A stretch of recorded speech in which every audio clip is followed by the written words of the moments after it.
كنتم خير أمة أخرجت للناس تأمرون بالمعروف وتنهون عن المنكر وتؤمنون بالله.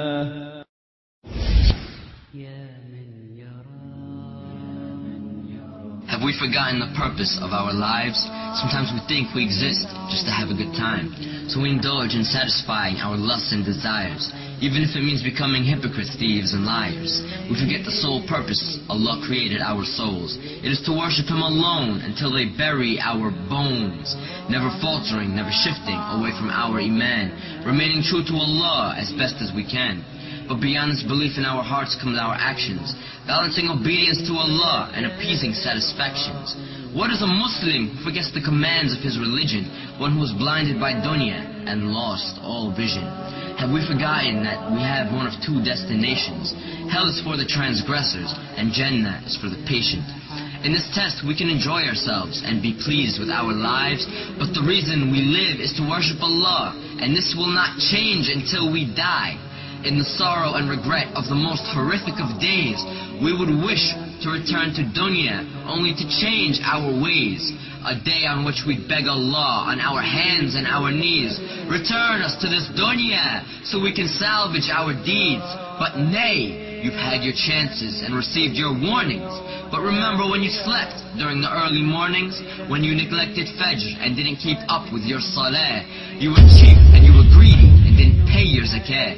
You indulged in the obsession of this dunya with the sinners and prevented your own self the company of the winners. And who might they be? If you ask as you listen, the winners are those who answered their Lord in submission. They obeyed Allah and realized life's mission, to submit to the one who created you from clay and to fear the most horrifying, detrimental of days.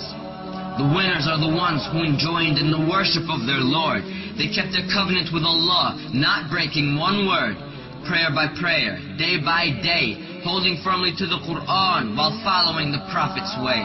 The best of the Muslims received Jannah's delight because they fasted through the day and prayed tahajjud through the night.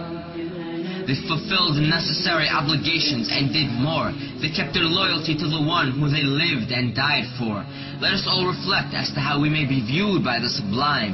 Are we of the hypocrites who don't even pray on time? Of the losers who worship every nickel and dime? Of the animals who don't treat fellow Muslims with respect? Of the enemies of Allah whose commands we neglect? Are we the sinners whose own lives will regret? Or have we devoted ourselves to pursuing paradise? Of the Muslims whose actions are intelligent and wise? Of the noble who tell only truth with no lies? Of the pious who pray every prayer on time? Let us never forget our aim for paradise. We must worship Allah through all of the sacrifice. For those who fall short, Jahannam is their destination. Allah's judgment is most supreme, and His is the best of legislation. So Ya Allah, we beg of you to guide us the straight path, and we seek refuge with your mercy from the torment of your wrath. Ya Rabb, grant us patience and let us die in submission. Let us realize and succeed in the struggles of life's mission. We are for you and to you we return, so grant us refuge from hellfire's burn. Grant us the peak of Jannah with the prophets, martyrs, and the righteous. For none exceeds you in your generosity, O Lord of kindness. And send your peace and blessings upon He who you've sent to guide us, to make us of the pious, and to bring us out of the blindness. All praise is due to you, Lord of the heavens, the earth, and all that's between, Master of the universe, all knower of the unseen.